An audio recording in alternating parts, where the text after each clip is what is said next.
Hello दोस्तों, हमारा channel PMC study class 10th में आप सभी का स्वागत है। आज हम लोग बात करेंगे स्फेरिकल मिरर यानी कि कर्व मिरर। क्यों स्फेरिकल मिरर को हम लोग कर्व मिरर कहते हैं? क्योंकि जो स्फेयर का सरफेस होता है वो कर्व होता है, इसलिए हम इसे कर्व मिरर कह सकते हैं। अब इसकी डिफिनेशन देख लेते हैं। A spherical mirror is a type mirror whose reflecting surface is the part of hollow spherical glass. यानी जो होलो स्फेरिकल ग्लास का इस भाग होके उस जो होलो स्फेरिकल ग्लास से जो लाइट रिफ्लेक्ट होती है उसके सरफेस से, उसी प्रकार मिरर को, उसी टाइप के मिरर को हम लोग स्फेरिकल मिरर कहते हैं।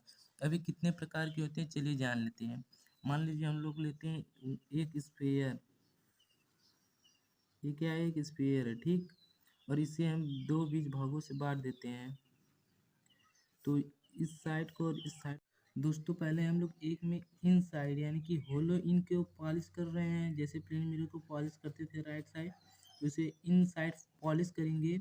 जो लाइट आउट साइड होलो आउट से रिफ्लेक्ट होके जाएगी वो कन्वेक्स होगा, और जो जो होलो आउट को हम लोग पॉलिश करेंगे और जो होलो इन से लाइट होके रिफ्लेक्ट जाएगी वो कनकेव होगा। यानी कि कितने प्रकार के होते हैं? There are two type.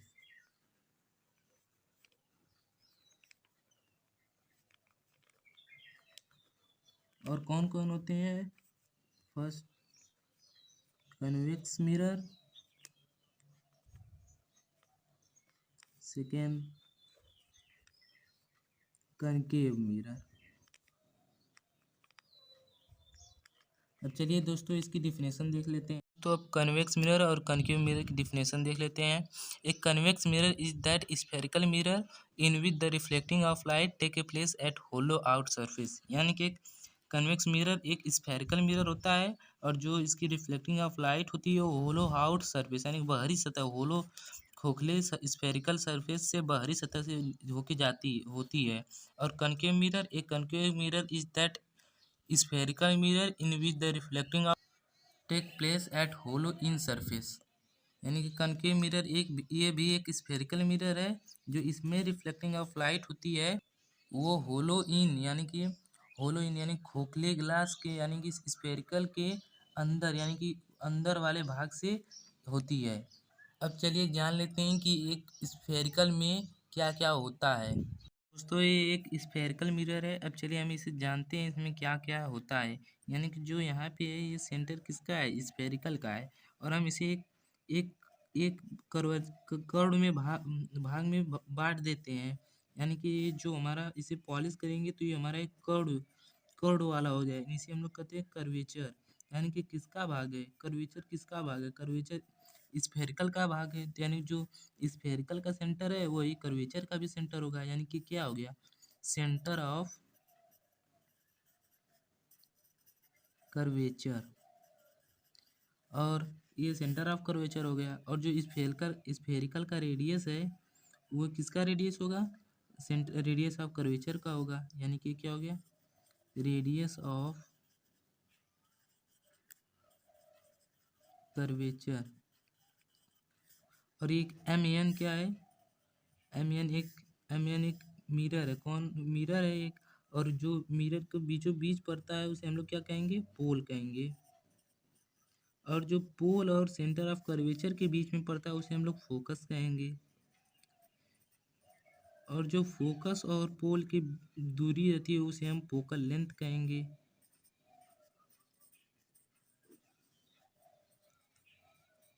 और जो पोल पोल और सेंटर ऑफ कर्वेचर से होके जाती है उसे हम लोग प्रिंसिपल एक्सिस कहते हैं, और ये स्ट्रेट रहती है। और जो मिरर की साइज रहती है उसे हम लोग अपर्चर कहते हैं। चलिए दोस्तों अब इन सब की डिफिनेशन देख लेते हैं।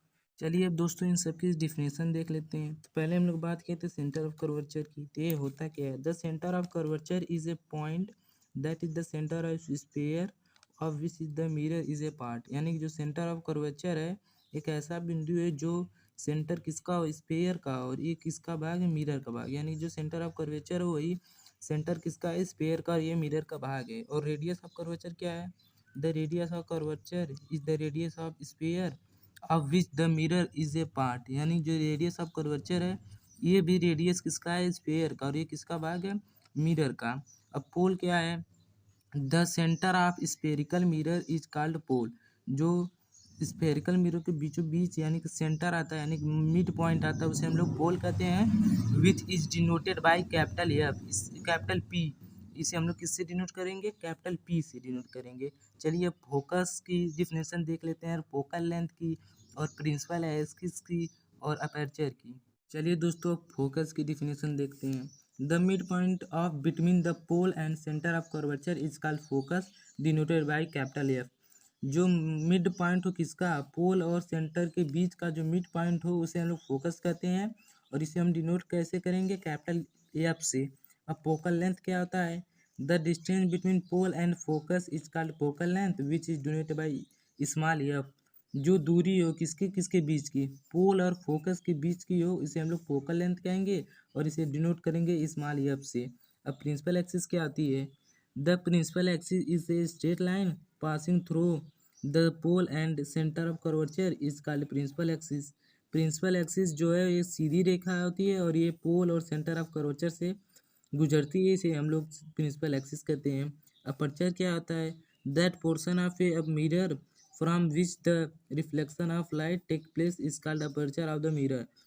यानी कि जो अपर्चर होता है ये पोर्शन होता है यानी कि किनारा होता है मिरर का, और जितना जितना भी मिरर हो उस पर से रिफ्लेक्शन ऑफ लाइट टेक उस स्थान से चली जाती है, इसी को हम लोग अपर्चर कहते हैं। या यह कह सकते हैं the size of mirror is called aperture, यानी जो साइज है मिरर की इसे हम लोग अपर्चर कह सकते हैं।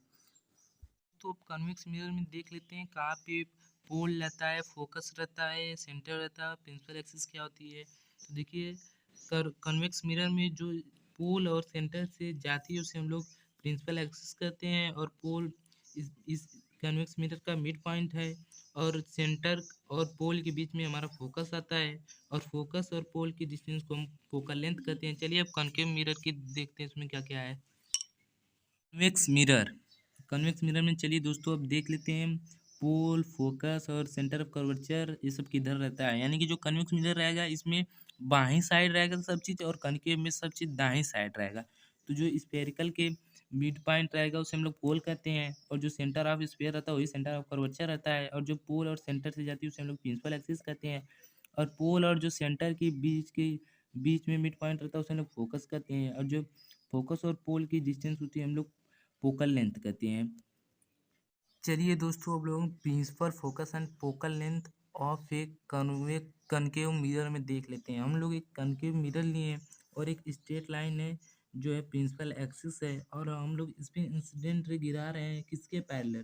प्रिंसिपल एक्सिस के पैरेलल रहेगी, और ये इंसिडेंट रे गिरा रहे हैं, और ये सब जब गेट रिफ्लेक्ट होंगी कि किसी एक पॉइंट पे आके मिलेंगी, और वो पॉइंट हमारा रहेगा फोकस, यानी कि जहाँ ये मिलेंगी वो पॉइंट कहाँ रहेगा? फोकस रहेगा। ये देखिए रिफ्लेक्टिंग हो रही है और किस पॉइंट पे मिल रही है? एक ही पॉइंट पे मिलनी चाहिए, तो यानी कि ये रिफ्लेक्ट होकर किस पॉइंट पे मिल रही है? फोकस वाले पॉइंट पे, यानी कि वहीं पे हमारा क्या होगा? फोकस होगा। और फोकस किसके किसके बीच में रहता है? पोल और सेंटर ऑफ कर्वेचर के बीच में रहता है। तो जब यह जहाँ मिली है यानी कि यहाँ क्या हमारा है, इसी पॉइंट को हम लोग क्या कहेंगे?